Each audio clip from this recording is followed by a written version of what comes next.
का दिन चाहे जैसा रहा, आज एक नई शुरुआत करो। नया दिन है, नई आशा है, नई उमंग है। आज का दिन सिर्फ आपका होगा, इस बात पर विश्वास करो। सुप्रभातम, स्वागत है आपका इस विशेष कार्यक्रम में। मैं हूं किरण भारद्वाज।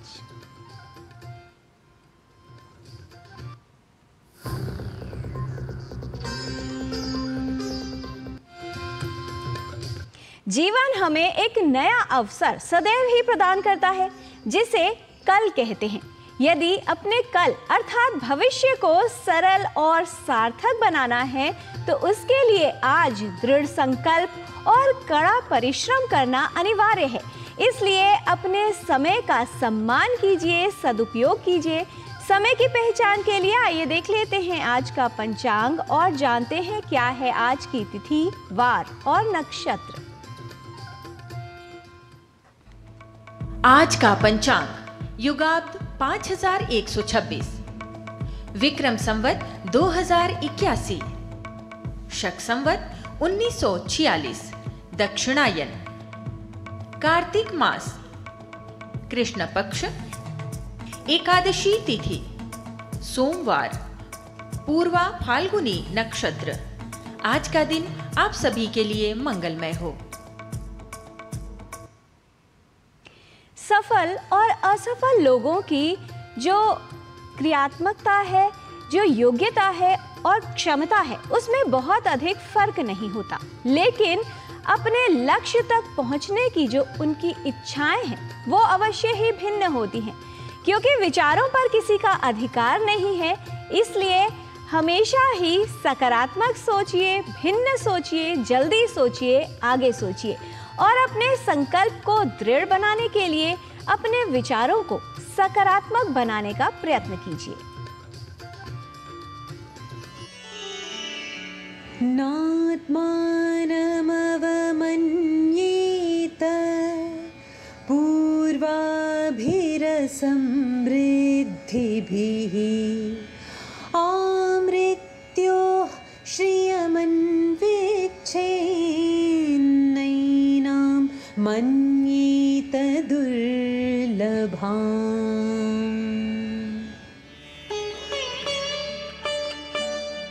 अपने अतीत की निर्धनता से स्वयं को असमर्थ या अपमानित न समझते हुए समृद्धि या सामर्थ्य प्राप्ति के लिए प्रयत्नशील रहना चाहिए। वस्तुतः समृद्धि या सामर्थ्य प्राप्ति को अपनी अदम्य इच्छा शक्ति के कारण मृत्यु पर्यंत कभी भी दुर्लभ नहीं समझा जाना चाहिए। One should never get disheartened or feel humiliated by one's poverty. Rather, one must continue to strive for attaining capabilities for future wealth. कला जीवन का आधार है, जिसके कारण जीवन में सुगमता आती है, रचनात्मकता आती है, उमंग आती है, नई आशा आती है। नृत्य कला का एक बेहद सुंदर स्वरूप है। आज भारतीय ज्ञान परंपरा प्रभाग में बात करेंगे कुचिपुड़ी नृत्य के बारे में। आइए देखते हैं ये विशेष रिपोर्ट।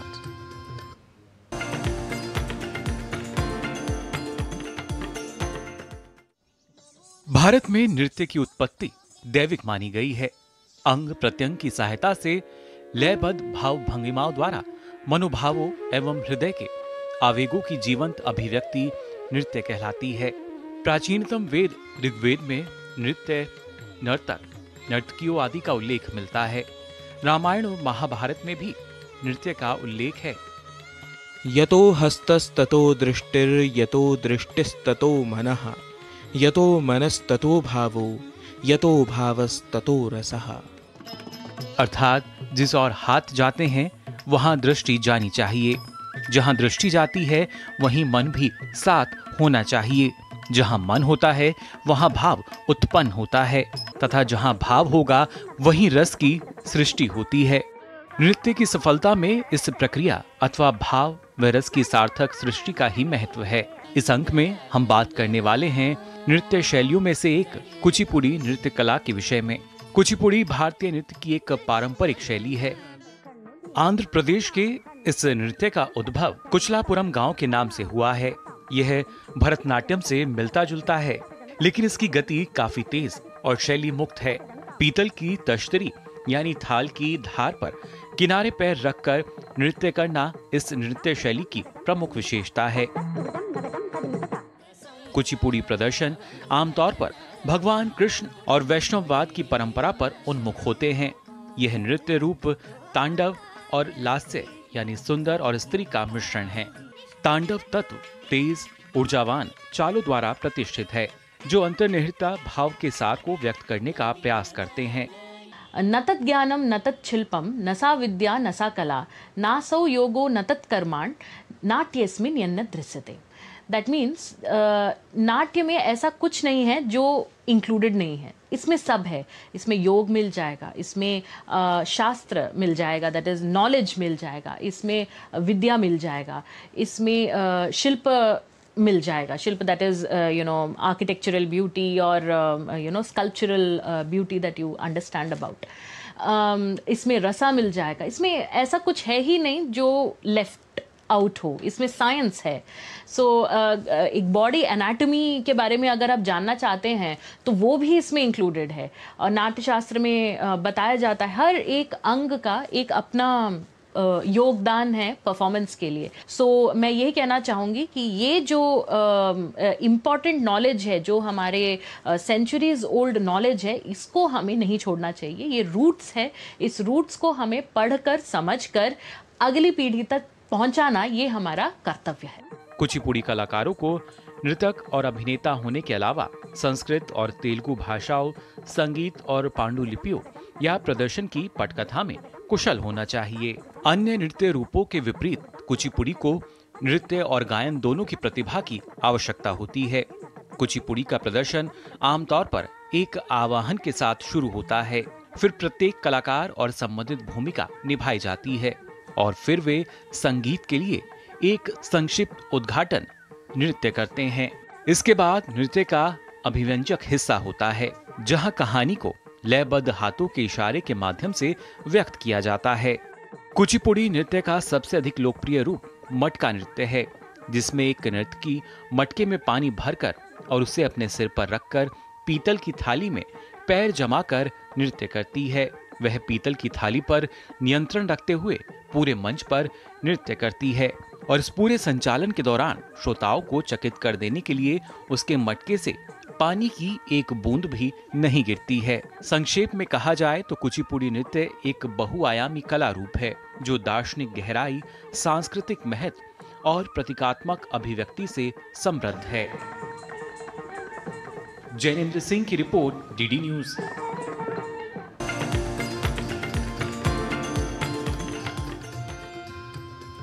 जीवन के अंदर जीवंत रहने के लिए आवश्यक है कि कला को अपने जीवन का एक भाग बनाया जाए।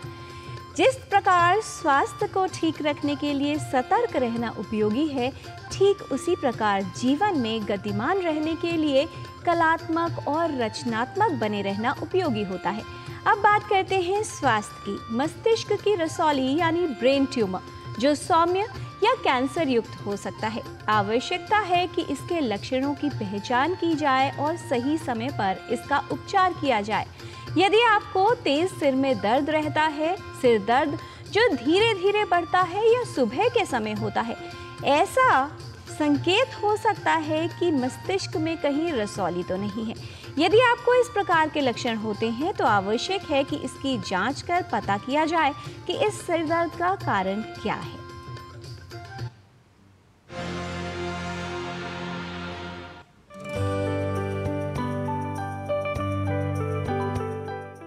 ब्रेन ट्यूमर यानी मस्तिष्क की रसौली मस्तिष्क की कोशिकाओं की अनियंत्रित वृद्धि के कारण उत्पन्न होने वाली गांठ है। इसके लक्षण रसौली के आकार, उसकी स्थिति और वृद्धि की दर पर निर्भर करते हैं। जैसे जैसे रसौली का आकार बढ़ता है, आसपास के मस्तिष्क के ऊतकों पर दबाव बनने लगता है और उनके कार्य करने की क्षमता प्रभावित होने लगती है।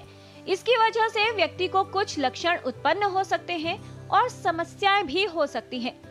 स्कल है हमारा, स्कल के अंदर ब्रेन होता है। अगर उसमें कोई चीज़ जैसे सूजिश आ गई और सूजिश का मतलब हम ये समझते हैं कि वहाँ पर कोई ग्रोथ हो गई है, जिसे हम कहते हैं नियोप्लेजिया, मतलब उसमें ट्यूमर एक नई ग्रोथ हो रही है, तो उसे ब्रेन ट्यूमर कहते हैं। 2 तरह की होती है, एक बेनाइन होती है यानी कि वो नहीं फैलता है, एक बार निकाल दिया जाए तो वापस नहीं आता है। दूसरी होती है मैलिग्नेंट वैरायटी होती है, जिसका मतलब एक बार हम निकाल दें तो उसको फिर से वापस आने की उम्मीद रहती है, तो इसे हम ब्रेन ट्यूमर कहते हैं। आमतौर पर दिमाग से रिलेटेड जितने भी ट्यूमर्स होते हैं उसका हमें एग्जैक्ट कारण नहीं मालूम है, बस ये हो जाती हैं तो वक्त पर आपका इसका डायग्नोसिस और फिर निदान करना है। जब रसौली यानी ट्यूमर सौम्य या घातक है, उसके बढ़ने की दर में अंतर हो सकता है।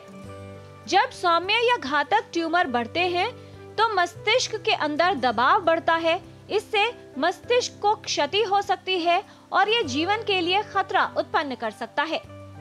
सबसे पहले मरीज़ को सिर दर्द हो सकती है, दौरे पड़ सकते हैं, कमज़ोरी आ सकती है, किसी शरीर के हिस्से में सुनपना आ सकता है। सिर दर्द है और वक्त के साथ, टाइम के साथ वो दर्द बढ़ती जा रही है, सीवियरिटी बढ़ती जा रही है, दौरे पड़ते जा रहे हैं, शरीर में कहीं सुनपना आ रहा है, वीकनेस आ रहा है। इसका मतलब है कि दिमाग के अंदर कोई ऐसी चीज़ है वो धीरे धीरे प्रोग्रेस कर रही है।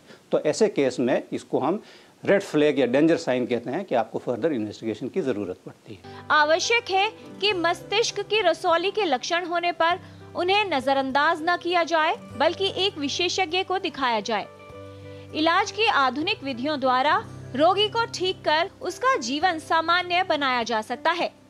हम मरीज को इन्वेस्टिगेट करते हैं। सबसे अच्छा हमारा मॉडलिटी आज के तारीख में एमआरआई है, तो हमारे को वो एमआरआई एग्जैक्टली बता सकता है कि कहाँ पर ट्यूमर है, किस लोकेशन में है, कितना साइज़ है, क्या रिलेशन है बाकी के ब्रेन स्ट्रक्चर्स के साथ। ब्रेन ट्यूमर डायग्नोज हो गया तो वहाँ से हम बहुत एमआरआई देख कर कैरेक्टराइज कर सकते हैं कि किस तरह का ट्यूमर है। बहुत छोटे साइज़ है, बेनाइन ट्यूमर है, उसको हम सिंपल रेत से, जिसे हम गामा नाइफ कहते हैं, गामा रेत से भी ट्रीट कर सकते हैं। लेकिन अगर बड़ा ट्यूमर है और कैंसर होने के चांसेस हैं तो हम उसको ऑपरेट करके निकाल देते हैं।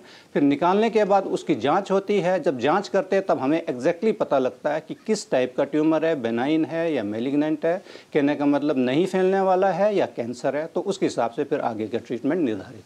यदि आपको सुबह के समय सिर दर्द होता है, सिर दर्द लगातार रहता है और सिर दर्द की तीव्रता बढ़ती जा रही है, तो इसे माइग्रेन का दर्द मानकर दवा न लें, न ही नजरअंदाज करें। तुरंत एक चिकित्सक को दिखाएं और ये जान लें कि कहीं ये मस्तिष्क की रसौली का लक्षण तो नहीं है।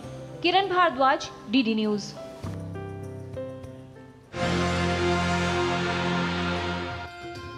अंतर्राष्ट्रीय ब्रेन ट्यूमर सप्ताह चल रहा है और इसका उद्देश्य यही है कि सभी को ब्रेन ट्यूमर यानी मस्तिष्क की रसौली के विषय में जागरूक किया जाए।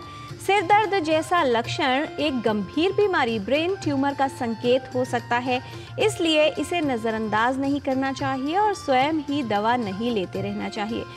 कोई भी समस्या हो या फिर बीमारी, उसके लिए आवश्यक है कि विशेषज्ञ से परामर्श अवश्य लिया जाए। और स्वास्थ्य को ठीक रखने के लिए योग कितना उपयोगी है ये भी आपको बताएंगे। उससे पहले लेते हैं एक अल्प विराम। आप कहीं मत जाइएगा, देखते रहिए डीडी न्यूज।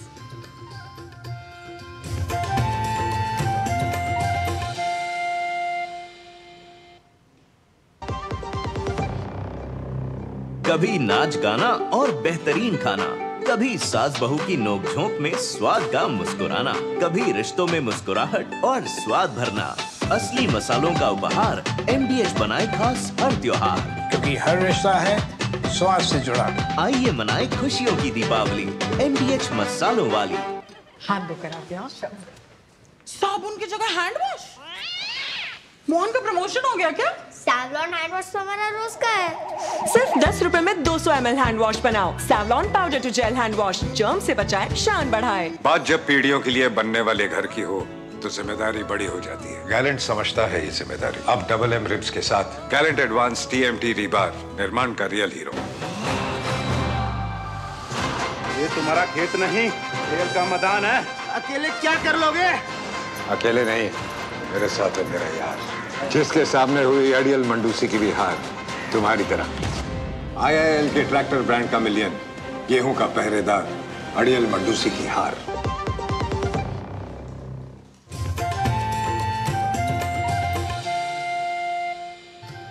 ब्रेक के बाद आपका स्वागत है। योग सभी के लिए लाभकारी है और उत्तम स्वास्थ्य पाने का प्रभावशाली उपाय है। यदि आप स्वस्थ रहना चाहते हैं तो आवश्यक है कि योग अभ्यास नियमित रूप से किया जाए। आइए आज आपको बताते हैं कुछ सूक्ष्म क्रियाएं जिनसे योग अभ्यास का आरंभ करना चाहिए, जो जोड़ों के लिए अच्छा है और किसी भी योग अभ्यास को करने के लिए इसी से शुरुआत करनी चाहिए। आइए चलते हैं हमारे योग शिक्षक के पास और देखते हैं कुछ योगिक क्रियाएं। आइए आज हम करेंगे आसनों से पहले सहज भाव आसन, जिनको करने से आसनों को करने में आसानी होती है। तो शुरुआत करते हैं पहले गर्दन से। तो गर्दन को पहले दाहिनी तरफ धीरे से घुमाएंगे, फिर उसे सेंटर में लाएंगे। अब बाईं तरफ घुमाएंगे, फिर सेंटर में लाएंगे। अब धीरे से दाहिनी तरफ झुका देंगे गर्दन को, फिर धीरे से सेंटर में लाएंगे, फिर बाईं तरफ झुका देंगे, फिर धीरे से सेंटर में लाएंगे, फिर धीरे से सामने और धीरे से पीछे लेके जाएंगे गर्दन को। इस तरह से गर्दन का हो जाएगा। और फिर उसके बाद कंधों का 1 2, फिर इसे उसी तरह से फिर उल्टी दिशा में 1 2। अब इसके बाद हाथों का करेंगे। हाथों के फिंगर्स पे खींच के रखेंगे, बाहर की तरफ खींचेंगे, अंदर से बाहर की तरफ, और फिर धीरे से सर पे ऊपर की तरफ खिंचाओ, फिर से घुमा के फिर से ऊपर की तरफ खिंचाओ, फिर पीछे की तरफ खिंचाओ, फिर कमर से इस तरह से घुमाव देंगे जिससे कि कमर के एरिया खुल जाए। फिर उल्टी दिशा में, फिर इसी तरह से घुटने का 2, फिर उल्टी दिशा में 1 2। अब देखेंगे एंकल को इस तरह से आप ऊपर नीचे, फिर इसे घुमाव देंगे, उल्टी दिशा में घुमाव, फिर इसी तरह से दूसरे पैर से ऊपर और नीचे, फिर इसे घुमाव देंगे, फिर उल्टी दिशा में घुमाव। इस तरह से पूरे शरीर को, जोड़ों को खोलना जरूरी होता है। तो आइए इसके विषय में कुछ और प्रैक्टिकल टिप्स जानते हैं योग गुरु डॉक्टर हंसा जी योगेंद्र से। नमस्कार। जैसे जैसे हमारी उम्र बढ़ती जाती है, अपने शरीर का ध्यान रखना थोड़ा ज़्यादा ज़रूरी है। जैसे रोज़ वॉक करना आधा घंटा बहुत ज़रूरी है, सवेरे शाम अच्छा रहेगा, स्वस्थ रहोगे। दूसरा, खाने में थोड़ा कैल्शियम जाना चाहिए, विटामिन D3 जाना चाहिए, और ये मिलता है आपको दूध, दही, छाछ, घी। तो ये पेट में थोड़े प्रमाण में हमेशा जाना चाहिए। तीसरा, बादाम रात को भिगो के रखें और सवेरे ब्रेकफास्ट में बादाम जरूर चबा चबा के खाएं, इससे सेहत बहुत अच्छी ही होगी। चौथा, हमारे ब्रेन के सेल्स को डेवलप करना ज़रूरी है, इसलिए कुछ न कुछ चैलेंज करना ज़रूरी है। कोई नई चीज़ सीखें तो ब्रेन के सेल्स डेवलप होंगे। कुछ नया करें, कुछ क्रिएटिव करें, उससे बहुत फ़ायदा होगा, जागरूकता रहेगी और मेमोरी सही रहेगी।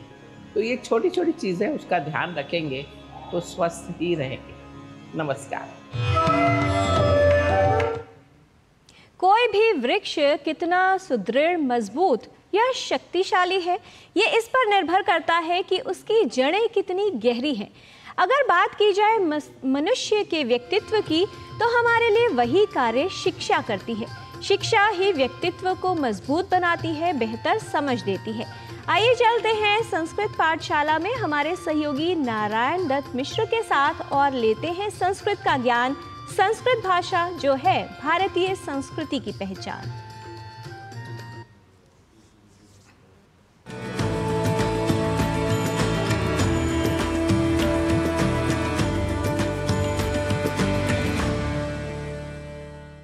नमो नमः। अभिनंदनमस्तु पुनरपि सर्वेषां संस्कृत पाठशालायाः उच्चारणगत कक्षायाम्। आज बात एक विशेष अक्षर री की, जिसे हम अधिक शुद्ध बोलने के प्रयास में बोल जाते हैं कुछ अलग, और इस अलग उच्चारण के समय यह नहीं सोचते कि यदि री को रू या र ही कहना रहा होता तो यह लिपिगत अंतर ही भला हमारे सामने क्यों होता? अस्तु, अब हम इसी प्रश्न के उत्तर के रूप में और री के अधिक स्वीकृत और शास्त्रीय चिंतन के साथ उच्चारण के वैशिष्ट्य पर आज करेंगे बात। हम में से कई लोग गृह या गृह कार्य को ग्रह और ग्रह कार्य बल्कि गृह या गृह कार्य तक बोल जाते हैं। जबकि अक्षर विन्यास पर हम कुछ ध्यान दे दें तो हम इन उदाहरणों में री इस अक्षर या वर्ण विशेष को देखने पर यह उच्चारण ही नहीं करेंगे। र या रू ये अक्षर बोलेंगे ही नहीं, क्योंकि जिन अक्षरों की सहायता लेकर हम कई शब्दों का उच्चारण जो हम करते हैं र और रू से, वो यहाँ पर नहीं है। आइए हम कुछ और उदाहरणों को भी देख लेते हैं जहाँ हम री को र या रू इस रूप में उच्चारित किया करते हैं और हमें लगता है कि यही शुद्ध उच्चारण है। जैसे एक शब्द है वृश्चिक, जिसका अर्थ है बिच्छू, और इसी वृश्चिक शब्द को हम अक्सर कई लोगों से वृश्चिक इस रूप में सुन लेते हैं। ऐसे ही कृष्ण को कृष्णा तो बोल ही जाते हैं, साथ ही साथ कृष्ण यह भी बोल जाते हैं। तो हमें एक तो अंग्रेजी भाषा के उच्चारण का अनुकरण करते हुए योग को योगा की तरह, कृष्ण को कृष्णा यह उच्चारण नहीं करना, क्योंकि कृष्ण तो पुल्लिंग शब्द है, जबकि कृष्णा स्त्रीलिंग, अर्थात कृष्ण देवकी नंदन, राधा रमण और अर्जुन सखा हैं, जबकि कृष्णा तो द्रुपद नंदिनी, पांडव पत्नी और द्रौपदी हैं। तो कृष्ण और कृष्णा का भेद जैसे अब आप समझ चुके हैं, वैसे ही कृष्ण और कृष्ण का भेद या शुद्ध अशुद्ध उच्चारण का अंतर समझ चुके होंगे, यह हमें आशा है। यहाँ हम अब यह समझ लेते हैं कि आखिर री को र या रू के रूप में उच्चारित करना क्यों गलत है। देखिए, एक छोटा सा सूत्र है, नियम है, ऋतु रसाणाम मूर्धा, अर्थात री टवर्ग अर्थात ट से लेकर न तक, फिर र श जिसे मूर्धन्य श ही कहते हैं, इन सभी का उच्चारण स्थान मूर्धा है।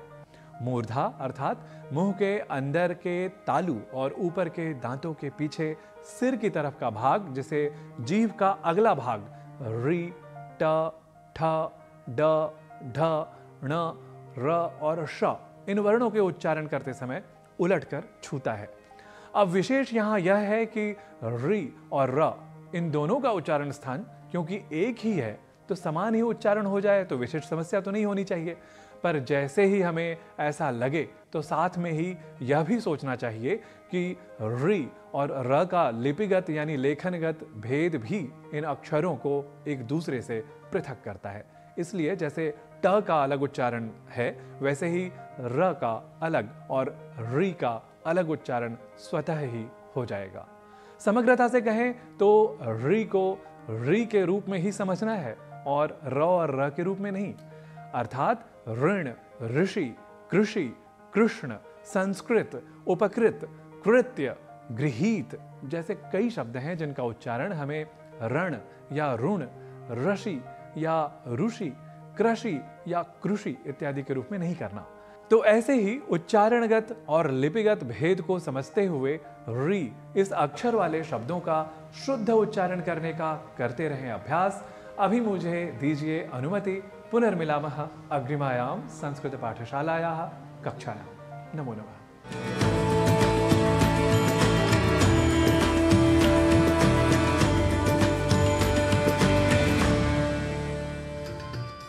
जीवन में रास्ते अर्थात मार्ग कभी समाप्त नहीं होते, बस चलने का साहस होना चाहिए।